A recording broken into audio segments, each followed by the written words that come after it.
Olá, eu estou de volta, eu sou a professora Poliana Lira e hoje estudo com você a toxicologia mapeada. A gente está estudando a cocaína, é um dos principais representantes dos estimulantes do sistema nervoso central, né, que acabam atuando então a nível de cérebro e interferindo aí no comportamento, né, do usuário. Nós temos aí, junto com a cocaína, as anfetaminas, que representam esse grupo importante da toxicologia social, que é o estimulante do sistema nervoso central. Já falamos sobre uma parte introdutória, já falamos sobre a toxicocinética, e eu volto agora nesse bloco falando sobre a toxicodinâmica da cocaína, tá? Então, na toxicodinâmica, basicamente, o que a gente vai fazer é estudar o mecanismo de ação, tá? Dessa droga no nosso organismo.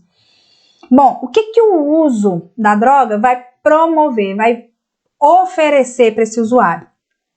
Um aumento de duas substâncias aqui, né? Dopamina e norepinefrina na fenda sináptica. O aumento da dopamina e da norepinefrina vai promover um efeito de euforia, tá? Então, é isso que justifica o reforço. Quando você faz o reforço de uma droga, num padrão de reforçar o efeito entre aspas, benéfico, o prazer, a euforia, né, o estímulo, acaba que isso que vai fazendo, a gente vai estudar a teoria da dependência e você vai entender direitinho como é que isso funciona. Mas basicamente a gente tem dois momentos. A gente tem, inicialmente, para que a pessoa comece a ficar dependente da droga, ela precisa do reforço, ela busca o reforço positivo, ou seja, ela reforça o uso, ela usa de novo, para ela conseguir aquele, entre aspas, benefício que ela quer, né? Aquele efeito que ela quer. Aqui o efeito esperado que justifica o reforço positivo é a euforia. E aí nós temos, para manter a dependência, manter, né, esse comportamento dependente, nós temos o reforço negativo. O que é esse reforço negativo? É quando o reforço da droga é justificado para evitar um efeito negativo, que é o quê? Aquele efeito de ou síndrome de abstinência, ou algum efeito de neuroadaptação que aconteceu, porque eu já tomei tanto, usei tanto aquele medicamento, ou então usei tanto aquela droga, que eu já sofri algumas adaptações, e quando eu não estou em uso desse medicamento, meu organismo ele fica mais, entre aspas, down, né? Então, para evitar esse efeito down, esse efeito negativo, essa coisa ruim, ou evitar a síndrome de abstinência, que também é um efeito ruim, eu faço reforço da droga. Então, a dependência, ela se instala no sentido de reforço de dose, reforço positivo. Eu quero a parte positiva, a parte boa, né? A sensação boa que a droga pode oferecer. Isso justifica o início do, entre aspas, vício. Agora, a manutenção desse vício se justifica pela questão do reforço negativo. Eu quero evitar o meu efeito ruim, que é no momento que eu estou na ausência dessa droga. E aí, o efeito ruim, aqui no caso da cocaína, é o efeito depressivo que ela provoca. Porque o que acontece? O nosso organismo tem ali dois neurônios. Sou péssima de desenho, tá? Eu tenho dois neurônios se comunicando. Um neurônio vai produzir a dopamina, tá? Então, tá aqui a dopamina, que é a que me dá a sensação de estímulo, de euforia, né?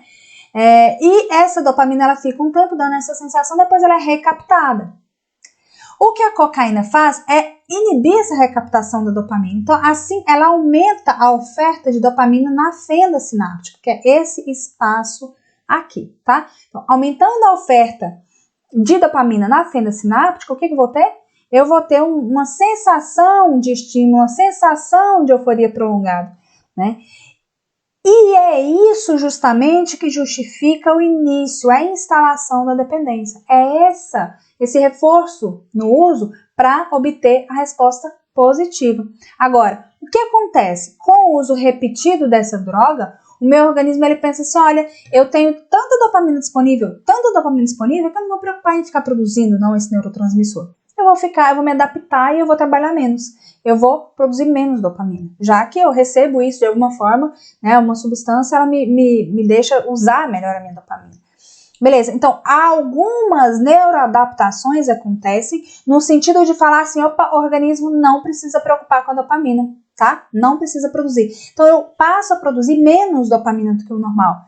Isso, no momento em que eu não estou em uso da droga, eu vou ter uma queda, uma quantidade de dopamina na fenda sináptica bem abaixo do que eu preciso para eu ter uma sensação de estímulo normal, né? Então, o que nós experimentamos após o abandono do uso, ou então entre os usos aí da cocaína, é justamente uma sensação depressiva, que é o efeito negativo, tá? E o evitar esse efeito negativo aqui é o que justifica o reforço da droga, né?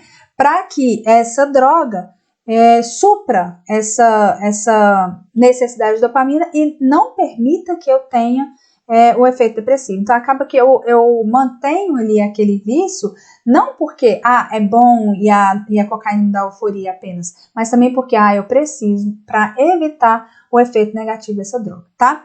O que mais que é importante a gente saber? Em relação a isso, então, a gente pode resumir que o mecanismo de ação da cocaína, ele está baseado no bloqueio de recaptação da dopamina na fenda sináptica. Então, ele não deixa a dopamina retornar para o neurônio pré-sináptico, que é aquele neurônio que liberou o neurotransmissor para que promova o estímulo. Beleza, então, entendendo essa dinâmica, né, dessas duas setinhas, eu coloquei essas duas setinhas realmente para esquematizar o mecanismo de ação da dopamina, e aí, compreendendo isso daí, que ocorre essa dinâmica, em uso eu tenho a euforia, sem uso eu vou ter o quê? Vou ter a depressão.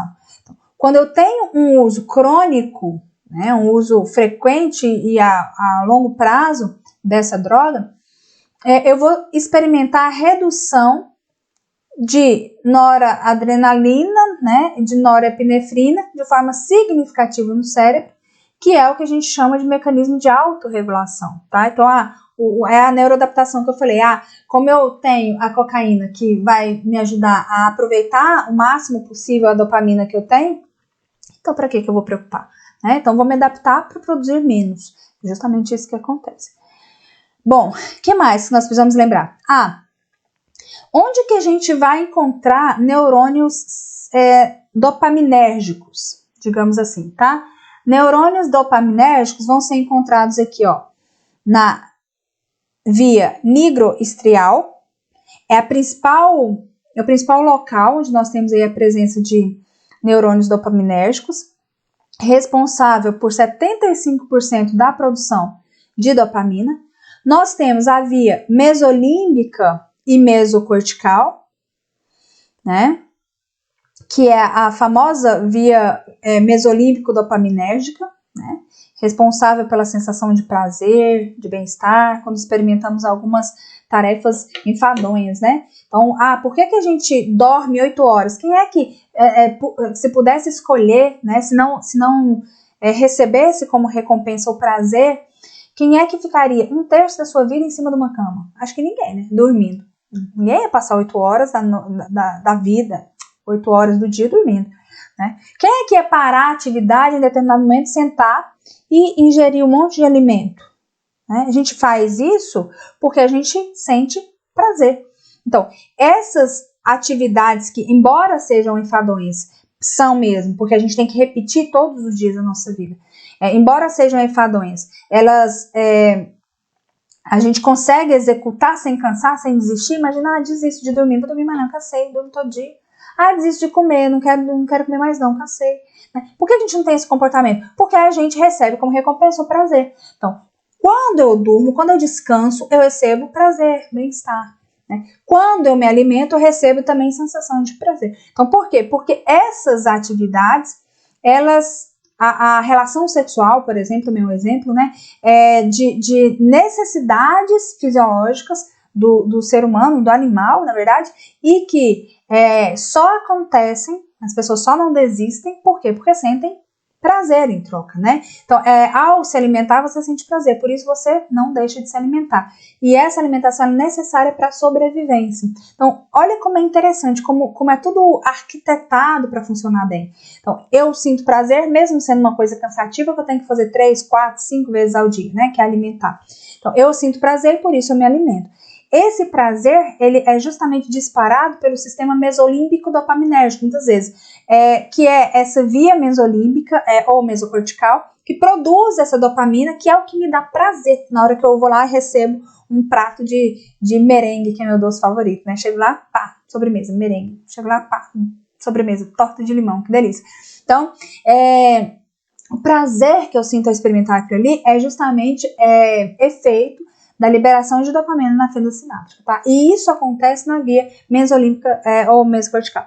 E aí o que acontece? Essa dopamina que é liberada, a cocaína, ela atua justamente nesses neurônios que trabalham com prazer. Então, a pessoa experimenta prazer. E é por isso que ela inicialmente acaba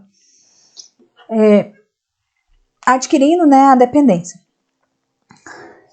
Nós temos também uma via, que é uma via chamada sistema túbero-hipofisário, e os neurônios dopaminérgicos locais, né, que estão espalhados em vários pontos do nosso organismo. Então, nós temos essas principais. Professora, é importante saber isso para concurso? É importante demais saber, tá? A gente tem aí provas objetivas e provas discursivas também que cobram os locais onde a dopamina mais vai ter ali a sua atuação. E a gente vai ter que lembrar via nigroestrial, via mesolímbica, via sistema túbero-hipofisário ou neurônios dopaminérgicos locais, tá? Vamos lembrar aí dos quatro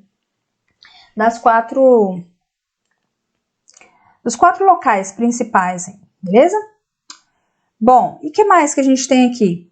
A gente tem uma tabelinha maravilhosa, né? Todas as nossas aulas trazem tabelinhas, esqueminhas para ajudar a compreender direitinho aí o conteúdo. E aí nessa tabelinha, o que a gente vai encontrar?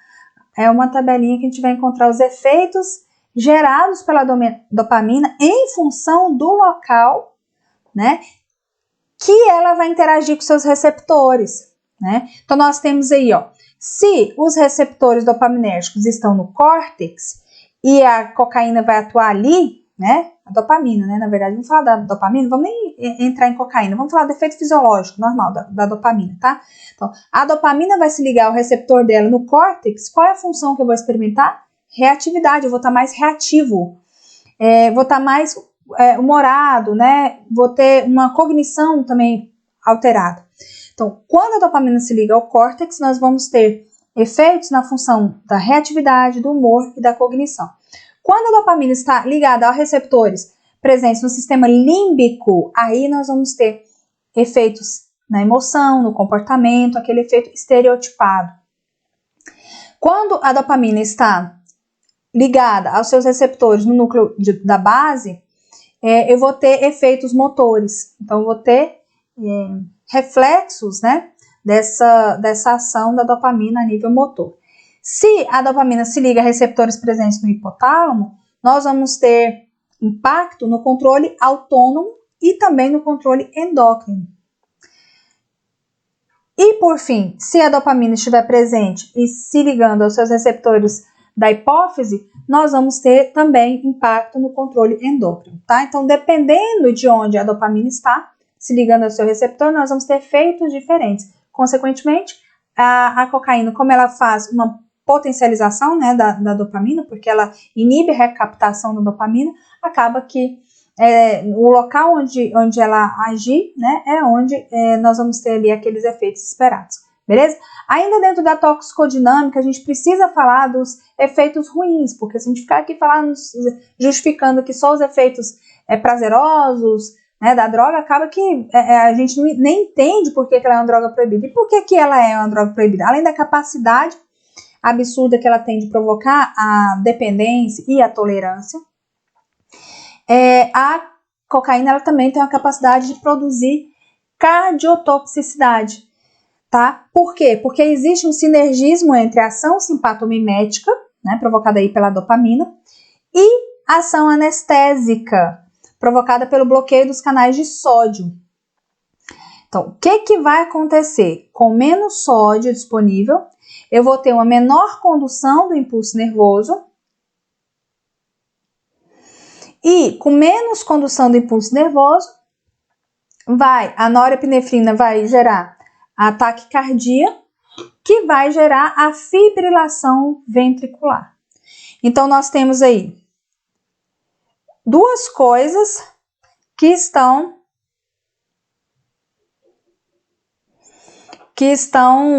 se somando, né? Nós temos a ação simpatomimética e também nós temos a ação de redução de sódio que vai interferir numa menor impulso nervoso, né? Que vai gerar como resposta taquicardia e fibrilação ventricular. Então, a pessoa que usa cocaína, e aí nós vamos ver vários casos, né, até de pessoas famosas que tiveram problemas aí, acabaram chegando a óbito com a cocaína em razão, geralmente, disso daqui, dessa fibrilação ventricular que acaba acontecendo. Outro motivo, né, outro efeito ruim aí da cocaína, ela está relacionada à ação do glutamato, né? Por ser antagonista do glutamato, acaba provocando o efeito de convulsão. Então, muitas vezes a gente fica pensando só no efeito benéfico, né? Ah, porque ela é estimulante, porque não sei o quê. E a gente não lembra que ela também traz efeitos prejudiciais. Os receptores do glutamato, a gente precisa lembrar que são receptores estimulatórios, né, do nosso sistema nervoso central. Então, nós temos aí uma ação de antagonizar um receptor que é naturalmente estimulatório. Então, você tem o aumento de dopamina provocando um estímulo, né, aumento de norepinefrina provocando um estímulo, e nós temos a ação de antagonizar o glutamato que acaba provocando inibição. Então, isso acaba provocando um curto-circuito, né? Você tem neurotransmissores estimulatórios, ao mesmo tempo receptor, neurotransmissores estimulatórios sendo dispostos aí na fenda sináptica, né? E antagonistas de receptores estimulatórios, né, atuando. Então, acaba que dá um curto-circuito, um desequilíbrio, né, que vai refletir em quê? Em convulsão. E nós temos o estereótipo, né, aquele efeito estereotipado, que está relacionado com as vias dopaminérgicas, né, que nós já estudamos. Outra coisa que a cocaína ela tem uma capacidade absurda de provocar: fenômeno de tolerância, dependência e abstinência. Então, são 3 outras justificativas que acabam fortalecendo essa proibição da droga, né? Então, a tolerância, ela, em relação aos efeitos comportamentais, ela vai acontecer nos usuários crônicos depois do consumo de altas doses. O que vai ser observado? Uma redução do efeito eufórico e do efeito fisiológico. Então, o que é a tolerância? Primeira coisa que a gente tem que lembrar, o que é a tolerância? A tolerância é a necessidade de ter que consumir uma maior dose para ter um efeito igual. Então, eu tenho que consumir uma maior dose porque eu não alcanço mais aquele efeito que eu alcançava com aquela dose que eu usava. Então, para eu conseguir o mesmo efeito, eu preciso de uma dose maior. Então, eu observo uma redução do efeito eufórico. E aí a pessoa busca um aumento de dose justamente para voltar àquele nível de antes, né? De estímulo, de prazer, de euforia. Agora, a cocaína, ela provoca não só a tolerância direta, que é esse caso aqui que eu comentei com você, mas ela provoca também a chamada tolerância reversa, que é o inverso. A tolerância reversa é o seguinte: eu preciso de uma dose menor do que eu usava, de uma dose menor, de menos dose, para conseguir o mesmo efeito igual, né? Então, se por um lado a cocaína provoca o fenômeno de tolerância, que é a necessidade de aumentar a dose para obter o mesmo efeito, ela também provoca a tolerância reversa, que é o quê? Usei um pouquinho, bem menos do que eu usava, e já estou muito sensível, que é o que a gente chama também de sensibilização. Tá? Quando a gente fala em relação à sensibilização, a gente fala em relação à sensibilização tanto para o efeito eufórico, como também para os outros efeitos. Por isso aí essa pessoa, ela vai ter uma facilidade maior, por exemplo, de sofrer que a gente chama de overdose, né? Então, essa droga, ela tem uma alta capacidade de produzir um reforço positivo, que justifica o comportamento abusivo, o abuso do uso da substância, porque ele me dá um efeito positivo, ele me dá um efeito de euforia, de alegria, de superpoder, etc, tá? Isso acontece, esse efeito abusivo, né, esse comportamento abusivo acontece em consequência aos efeitos mesolímbicos, né, ou seja, ao prazer oferecido no momento ali do uso, né? A depressão da dopamina depois do uso aumenta o desejo pela busca, então a depressão, a redução, né, acaba se tornando um elo entre o mecanismo e o padrão de uso. Porque eu experimento a depressão é que eu vou querer de novo estímulo. Porque eu experimento a depressão, eu vou querer de novo estímulo. Então é essa brincadeira aqui que vai sendo feito o resto da vida, um looping isso daqui. Tá? Então, porque eu caí na depressão, então eu vou procurar um estímulo, e aí vai o resto da vida, tá? O problema tá aí. O que mais que a gente tem em relação aos perigos, né, da cocaína? Nós temos a produção de anticorpos anticocaína. E aí, esses anticorpos anticocaína, olha que interessante, eles poderiam, isso é uma hipótese, inibir o efeito do reforço em cocaína, de cocaína em animais. Então, esses anticorpos anticocaína é como se neutralizasse o efeito da cocaína. Então, a pessoa, ela não precisa usar, né, a droga, porque ela não está experimentando o efeito. E uma outra coisa que a gente precisa observar em relação à retirada da cocaína após uso crônico. O que a pessoa vai experimentar normalmente? Ela vai experimentar depressão. Ela vai experimentar fadiga, irritabilidade. Perceba aí que são coisas ruins. Perda do desejo sexual, impotência, tremores, dores musculares, distúrbios da fome, mudança no eletroencefalograma, mudanças no padrão de sono. Então, justamente por experimentar tantas sensações negativas é que acontece o reforço negativo. Eu preciso fazer o reforço dessa dose para evitar o quê? Evitar a abstinência, tá? Então, se por um lado, no início lá, né, do processo de dependência, eu tenho um padrão de reforço positivo, buscando prazer, cadê meu marca-texto? Por outro lado, para manter essa dependência, né, e evitar a abstinência, eu vou fazer o reforço negativo, que é a busca por se livrar dessas sensações todas, que são sensações negativas. Beleza? Tá. Para fechar aqui, né, e a gente já começa no próximo bloco a falar de anfetaminas, para fechar aqui a gente vai apresentar mais algumas informações, né, negativas, alguns distúrbios que são provocados pela cocaína, né? Então, começando aqui pelos distúrbios psiquiátricos. Então, imagina, a pessoa experimenta euforia, experimenta alteração do humor, sensação de aumento de energia, a pessoa fica com a sensação de ter um superpoder, né? Aumento de vigília, a pessoa fica mais alerta, uma sensação de autoconfiança, supressão do medo, do pânico, a pessoa fica mais corajosa, prejuízo das funções de memória, de julgamento, a pessoa fica agitada, lembra que a dopamina atua a nível motor? Passa por convulsão, comportamento paranoico, agressividade, tem senso de poder, essa sensação de superpoder, ela é bem emblemática, né, do usuário de cocaína. Ela tem aparecimento de halos de luz no campo visual, isso daqui eu já vi, tá em prova de concurso, viu? Para identificar o agente tóxico, no enunciado estava descrito isso daí, né? O usuário ele experimentava esse aparecimento de halos de luz no campo visual, ele enxergava halos de luz.